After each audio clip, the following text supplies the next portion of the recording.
जुलाई को उधम सिंह नगर जिले के एसएसपी बरजिंदर जीत सिंह का ट्रांसफर। सेना नायक की आपको बड़ी जानकारी दे रहे हैं।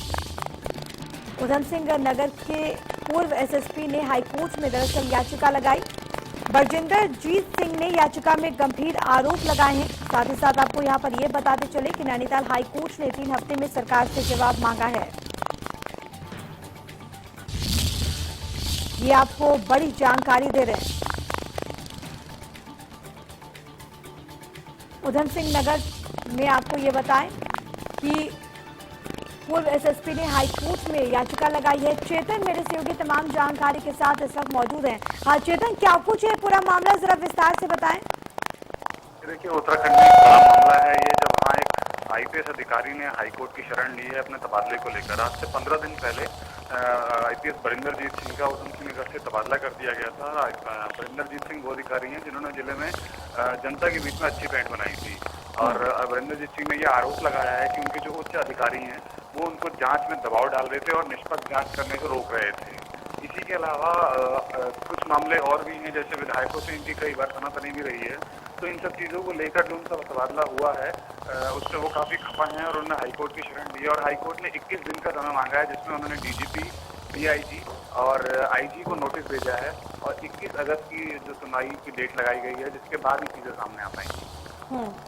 किस तरीके के रिएक्शंस निकल कर सामने आ रहे हैं चेतन, क्योंकि पूरा मामला जो है बहुत ज्यादा गंभीर हो जाता है। बिल्कुल, यह मामला गंभीर हो जाता है। उसमें आपको ये भी बताना चाहेंगे, जो आईपीएस बरिंदर जीत सिंह ने इन्होंने जो आरोप लगाए हैं अपने उच्च अधिकारियों पर जांच को लेकर, इसमें जो जांच के मामले अभी तक सामने आ पाए हैं हमारे, उसमें बाजपुर के थाना अध्यक्ष से संबंधित कुछ मामले हैं, जिसमें बाजपुर के थाना अध्यक्ष को डीआईजी ने, अशोक कुमार जी ने निलंबित कर दिया था या सस्पेंड कर दिया था। और उन्हीं इंस्पेक्टर को एसएसपी बरिंदर जीत सिंह ने जसपुर का थाना अध्यक्ष बना दिया था। इस तरह चलिए ठीक है, बहुत बहुत शुक्रिया चेतन आपका तमाम बातचीत और तमाम जानकारी के लिए। जनता के बीच अपनी अच्छी छवि बनाने वाले आईपीएस बरिंदर जीत सिंह यकायक अपने तबादले को लेकर उत्तराखंड हाईकोर्ट की शरण में चले गए हैं, जिसको लेकर सियासी और पुलिस महकमे में काफ़ी हलचल मची हुई है। हालांकि इस मामले में पुलिस महकमा भी नज़र बनाए हुए है और साथ ही बरिंदर जीत सिंह ने अपने उच्च अधिकारियों पर जांच में दबाव बनाने का भी आरोप लगाया है। 3 हफ्ते का समय उत्तराखंड हाईकोर्ट ने उन अधिकारियों को दिया है, जिसके बाद ही पता चलेगा कि मामले में किस तरह का नया मोड़ आता है या उत्तराखंड पुलिस महकमे में किस तरह की हलचल मचती है। चेतन बत्रा, इंडिया न्यूज़, उधम सिंह नगर। तो आपको बताएं कि ट्रांसफर के खिलाफ हाईकोर्ट की शरण में आईपीएस और तमाम तरह के गंभीर आरोप जो हैं वो लगाए गए हैं डीजीपी और डीजी लॉ एंड ऑर्डर पर। ये गंभीर आरोप हाईकोर्ट में याचिका दायर की गई। उधम सिंह नगर से खबर आपको बता रहे हैं, पूर्व एसएसपी ने हाईकोर्ट में दरअसल याचिका दायर की। बरजिंदर जीत सिंह ने याचिका में गंभीर आरोप लगाए हैं। तमाम तरह के महत्वपूर्ण बिंदुओं का जिक्र इस दौरान। नैनीताल हाईकोर्ट ने 3 हफ्ते में सरकार से जवाब मांगा है इस पूरे प्रकरण पर। ट्रांसफर एकदम से होना हमारे लिए भी आश्चर्यजनक वाली बात थी, क्योंकि जिस तरीके से उन्होंने पूरे जिले को संभाल रखा था, ये महामारी कोविड-19 का जो उन्होंने सिस्टम बना रखा था, चाहे एसपीओ को लेके मैनेज करना हो या बॉर्डर पे मैनेजमेंट हो या शहर के अंदर मैनेजमेंट हो या कोविड-19 का पेशेंट जहाँ भी निकल रहा है उसका आस पड़ोस का मामला कैसे देखना, जिस तरीके से और जिस योजनाबद्ध तरीके से उन्होंने आके सोशल मीडिया पे आके पब्लिक को संदेश दिया और उन्होंने एक टीम बना रखी थी, एक सिस्टम बना रखा था, उससे तो हम प्रभावित थे उनकी कार्यशैली से और बहुत अच्छा काम करके गए हमारे ज़िले में। हमारे ज़िले में बहुत अच्छे कप्तान थे और कोरोना काल में उन्होंने हर पेशेंट की भी मदद की है और बॉर्डर जो थे वो पूरे सील किए गए और कोरोना यहाँ पे बहुत कम था। जैसे ही उनका ट्रांसफ़र हुआ है, तबादला हुआ है, तब से कोरोना काल ने भी यहाँ महामारी का रूप ले लिया है। रोज़ यहाँ पे उधम सिंह नगर हमारे ज़िले में 40-50 केस आ रहे हैं। उनका जो ट्रांसफ़र हुआ वो गलत ट्रांसफ़र हुआ था। मैं मानता हूँ कि इस समय ट्रांसफ़र नहीं होना चाहिए था। वैसे तो ट्रांसफ़र एक प्रक्रिया होती है सरकार की, पर फिर भी जब इस समय जब कोरोना चल रहा है, कोरोना को लेकर लगातार केस बढ़ रहे हैं उधम सिंह नगर में, तो बरिंदर जीत सिंह ने तो बहुत अच्छा काम किया था। उन्होंने यहाँ पर एसपी नियुक्त करे, उन्होंने यहाँ पर आम व्यक्ति की बात को फेसबुक के माध्यम से, लाइव के माध्यम से उन्होंने सुना, उनको बताया, क्योंकि लोग बहुत परेशान थे, क्योंकि नीचे के जो अधिकारी थे वो बता नहीं पा रहे थे कि कोरोना में क्या होगा, कैसे बाहर जाएंगे, सामान कैसे आएगा, कैसे क्या होगा, तो बहुत दिक्कत थी। ट्रांसफ़र एकदम से होना हमारे लिए भी आश्चर्यजनक। वहीं प्रधानमंत्री के ड्रीम प्रोजेक्ट पर जीरो टॉलरेंस की सरकार के भ्रष्टाचार का धब्बा लगा है। करोड़ों की लागत से बनने वाले काशीपुर के हिमालयन फूड पार्क में बिना मानकों को पूरा किए ही विभागीय एनओसी दे दिए गए। आपको बताएं कि नियमों को ताक पर रखकर उद्योग भी शुरू किए गए, आपको बड़ी जानकारी दे रहे हैं। जबकि फूड पार्क को लेकर सरकार के नियमों की तो यहाँ पर धज्जियां उड़ाई ही गई, वही बिना कार्य पूरा हुए आखिर कैसे विभागों ने फूड पार्क को हरी झंडी दिखा दी। इसको लेकर एक शिकायत के आधार पर एनजीटी ने प्रदूषण नियंत्रण बोर्ड से जवाब तलब किया। एनजीटी ने प्रदूषण नियंत्रण बोर्ड और डीएम से 3 महीने में इन शिकायतों पर जवाब तलब किया है, जिसमें उन्होंने ग्रीन बेल्ट बनाए बिना आखिरकार कैसे एनओसी जारी की गई और ईटीपी प्लांट सहित कई बिंदुओं पर जांच की आज्ञा मांगी है। वहीं प्रदूषण नियंत्रण बोर्ड के अधिकारियों की माने तो एनजीटी के आदेश उन्हें मिल गए हैं, जिसमें 3 महीने में रिपोर्ट सौंपनी है, जिसके लिए अब विभाग अपनी कार्रवाई जो है वो जल्द शुरू करने वाला है। तो ये आपको बड़ी जानकारी काशीपुर से दे रहे हैं, जहां पर प्रधानमंत्री के ड्रीम प्रोजेक्ट में घोटाले के मामला सामने आए। हिमालयन फूड पार्क को बिना मानक ही एनओसी दे दिया गया। हिमालयन फूड पार्क में नियमों की अनदेखी हुई है, ये बड़ी जानकारी। बिना नियमों को पूरा किए अधिकारियों ने एनओसी दे दी। शिकायत पर एनजीटी ने सख्त रुख हालांकि दिखाया है, लेकिन अब सवाल उठने बहुत ज्यादा लाजमी हो गए हैं। काशीपुर का ये पूरा मामला, प्रधानमंत्री का ये ड्रीम प्रोजेक्ट, लेकिन इसमें भी घोटाले की आंच।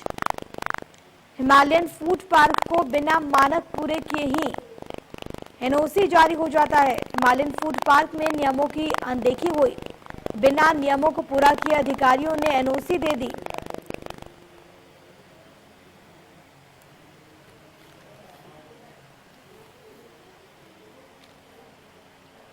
केंद्र सरकार की ओर से अनलॉक 3 की गाइडलाइन जारी हो चुकी है, जिसके अनुसार अब जिम खोलने और रात्रि कर्फ्यू को हटाने का फैसला लिया गया। प्रदेश में अनलॉक 3 में किन किन चीजों में छूट मिलेगी, इसको लेकर अभी प्रदेश सरकार की ओर से कोई गाइडलाइन जारी नहीं हुई, लेकिन इस संबंध में प्रदेश के डीजीएलओ अशोक कुमार का ये कहना है कि जैसे ही राज्य सरकार द्वारा नई गाइडलाइन जारी होगी, उसके बाद प्रदेश भर में उस व्यवस्था को लागू कराया जाएगा।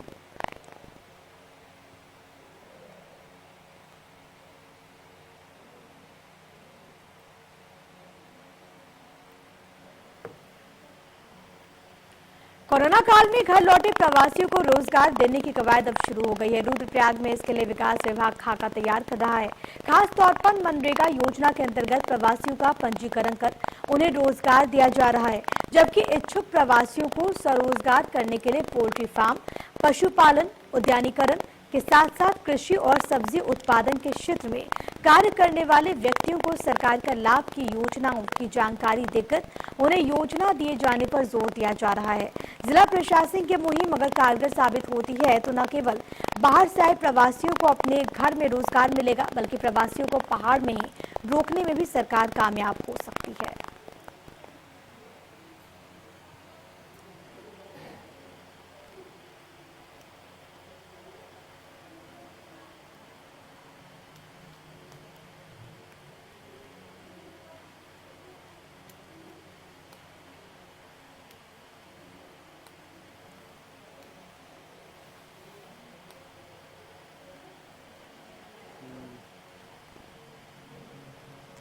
नई दिल्ली में वित्त राज्य मंत्री से मिले सतपाल महाराज। आपको बताएं कि अनुराग ठाकुर को यहां पर 1000 करोड़ का प्रस्ताव सौंपा गया। तस्वीर आपकी टीवी स्क्रीन पर मुलाकात की। जलागम विभाग की ओर से भी प्रस्ताव यहां पर सौंपे गए हैं। परियोजनाओं को लेकर ये प्रस्ताव सौंपा गया है। उत्तराखंड लौटे प्रवासियों के लिए रोजगार की पहल। नई दिल्ली में वित्त राज्य मंत्री अनुराग ठाकुर से मुलाकात हुई, सतपाल महाराज की, कैबिनेट मंत्री की। हरिद्वार में मूसलाधार बारिश से कई जगह जल भराव हो गया। बारिश की वजह से कई जगह तबाही जैसे हालात बन गए। पुराने औद्योगिक क्षेत्र में कार पर दीवार गिरने से कार भी क्षतिग्रस्त हुई है। तो किस तरीके से भारी तबाही हुई, इसकी तस्दीक करती हुई तस्वीरें आपकी टीवी स्क्रीन पर। बारिश की वजह से तबाही जैसे हालात। पुराने औद्योगिक क्षेत्र में कार पर दीवार गिरने से कार क्षतिग्रस्त हुई है। हरिद्वार की तस्वीरें आपको दिखा रहे हैं। मूसलाधार बारिश से कई जगहों पर जल भराव और तबाही जैसे हालात उत्पन्न हो गए हैं। बारिश यहां पर आफत बनती हुई ये तस्वीरें हरिद्वार की आपकी टीवी स्क्रीन पर।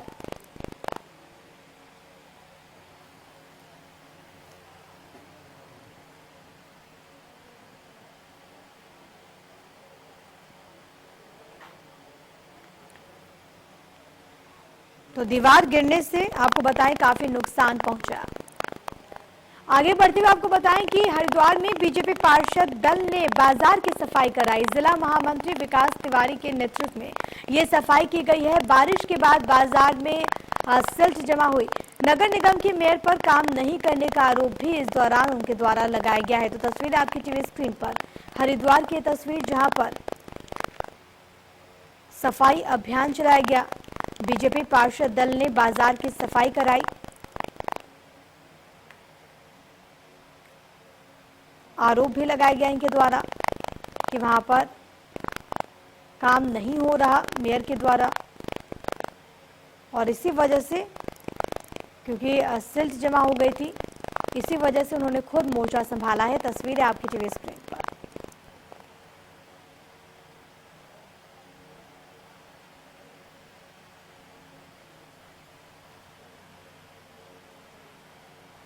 रुड़की के सिविल लाइन इलाके में नजुल की भूमि पर बिना विकास प्राधिकरण की अनुमति के धड़ल्ले से चल रहे निर्माण कार्य पर विकास प्राधिकरण के सहायक अभियंता डीएस रावत ने तेजी से कार्रवाई करते हुए सिविल लाइन में चल रहे अवैध निर्माण को तुरंत एक्शन लेते हुए रोक लगा दी है।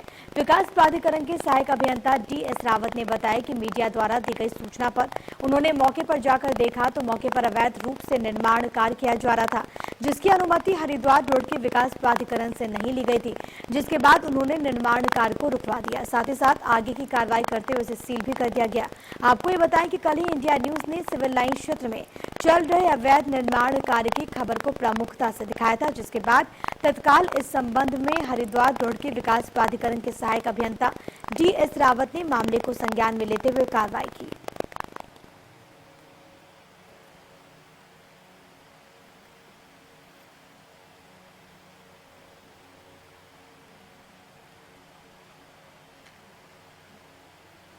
चलिए बात कर लेते हैं रुड़की की, जहां पर सादगी के साथ मनाया गया ईद उल अजहा का पर्व। ईदगाह और मस्जिदों में सोशल डिस्टेंसिंग के साथ नमाज अदा की गई। सिर्फ 5-5 लोगों ने ईद की नमाज अदा की। सोशल डिस्टेंसिंग के साथ ईद की मुबारकबाद दी गई। सरकार की गाइडलाइंस के अनुसार तमाम तरह के कदम जो हैं वो यहाँ पर उठाए गए। तो ईद का ये पर्व, लेकिन जाहिर तौर पर कोरोना का असर भी देखने को मिला। सादगी के साथ लोगों ने घरों में रहकर ही इस त्योहार को मनाया, इस पर्व को मनाया। हालांकि कुछ लोग ईदगाह और मस्जिदों में जरूर पहुंचे, लेकिन वहां पर भी सोशल डिस्टेंसिंग का, फिजिकल डिस्टेंसिंग का विशेष तौर पर ख्याल रखा गया। इधर कोटद्वार में कोरोना का कहर लगातार जारी है। बेस अस्पताल की 2 नर्स कोरोना से संक्रमित मिली। अस्पताल प्रशासन में हड़कंप मच गया। अन्य स्टाफ की भी वहां पर सैंपलिंग लगातार जारी है। तो मामले बहुत तेजी के साथ बढ़ते हुए कोटद्वार में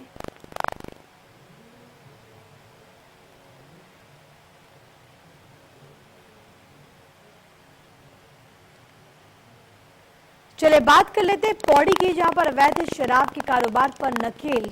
आपको बताएं कि एसएसपी ने सघन चेकिंग के आदेश वहां पर दे दिए हैं। थलीसैंण में 10 पेटी अंग्रेजी अवैध शराब बरामद की गई। एक शराब तस्कर को भी इस दौरान गिरफ्तार किया गया। तो शिकंजा लगातार यहां पर कसा जा रहा है। गुप्त सूचना के आधार पर यह कार्रवाई की गई।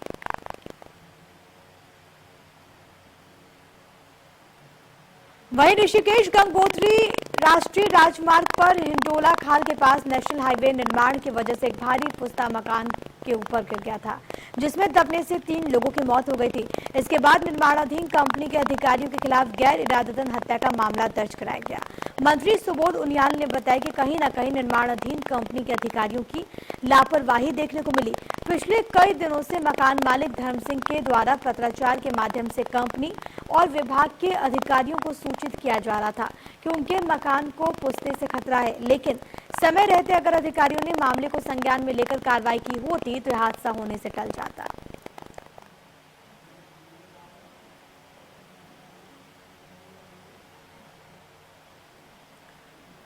तो आपको ये बताएं कि मंत्री इसको लेकर काफी सख्त कंपनी की लापरवाही उन्होंने मानी है। तमाम तरह के दिशा निर्देश मौके पर अधिकारियों को भी दिए गए। मसूरी में प्राइवेट स्कूल द्वारा लॉकडाउन में फीस और सरकारी निर्देशों के पालन को लेकर मसूरी अभिभावक संघ ने एसडीएम प्रेमलाल की अध्यक्षता में नगर पालिका में बैठक का आयोजन किया। बैठक में अभिभावकों ने प्राइवेट स्कूल द्वारा उन पर फीस जमा करने का दबाव को लेकर अन्य प्रकार की प्रताड़ना को लेकर एसडीएम से शिकायत की। उन्होंने कहा कि सरकार द्वारा मात्र ट्यूशन फीस जमा करने की बात की जा रही है, जबकि स्कूल द्वारा पूर्व में ट्यूशन फीस के साथ अन्य फीस भी जमा कर ली गई है। लॉकडाउन के वक्त की फीस भी मांगी जा रही है। अभिभावकों ने यह भी कहा कि वो ट्यूशन फीस देने को तैयार है, लेकिन फरवरी और मार्च के महीने में स्कूल द्वारा पूर्व में एक मुश्त रकम ले ली गई थी, जिसमें वर्तमान में ट्यूशन फीस एडजस्ट की जाए।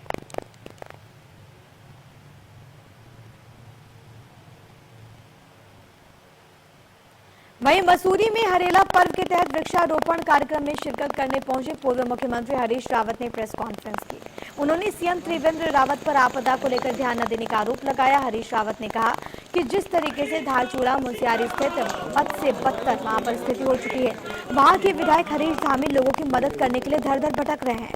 वहीं सीमांत क्षेत्रों में भी आपदा का प्रकोप है। उन्होंने कहा कि आपदा के दौरान ही जिला अधिकारियों के बड़े स्तर पर ट्रांसफर कर दिए गए, जिससे साफ लगता है कि सरकार किस तरीके से काम कर रही है। वहां पर आपदा से निपटने के लिए योजनाबद्ध तरीके से काम करने की जरूरत है।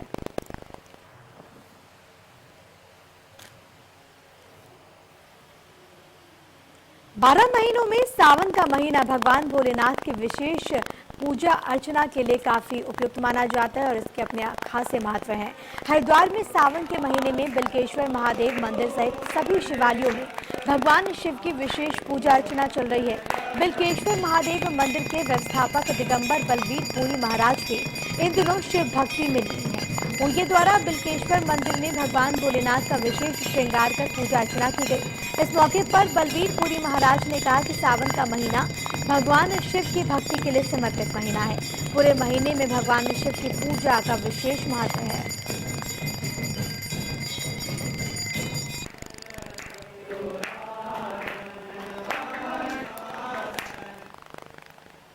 यूं तो देश भर में ही बेरोजगारी पर हो हल्ला मचा हुआ है, लेकिन उत्तराखंड में रोजगार का मसला ज्यादा गंभीर है। ऐसा इसलिए क्योंकि अंतर्राष्ट्रीय सीमाओं से घिरे हुए राज्य में बेरोजगारी राष्ट्रीय सुरक्षा से जुड़ा विषय है। ताजा पलायन के आंकड़े इन हालातों से पहले ही आगाह कर चुके हैं। बहरहाल उत्तराखंड में रजिस्टर्ड बेरोजगारी की संख्या 8 लाख बताई जाती है। हालांकि हकीकत में आंकड़ा इससे कई गुना ज्यादा संभावित है। जानकारी के अनुसार सेवा योजन विभाग राज्य बनने के बाद से अब तक महज करीब 25,000 लोगों को ही रोजगार दिलवा सका, जबकि राज्य बनने के बाद बेरोजगारों की संख्या में तेजी से इजाफा हुआ है।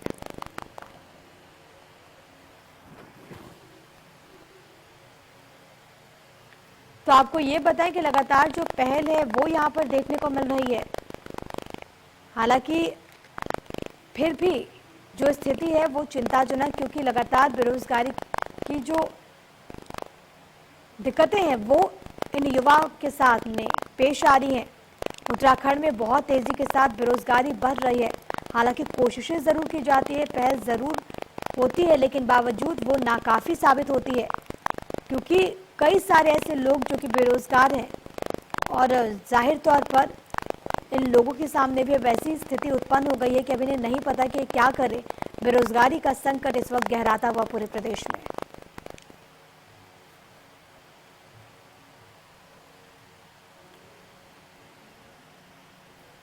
और यहाँ पे वक्त हो गया एक छोटे से ब्रेक का। बने रहिए हमारे साथ।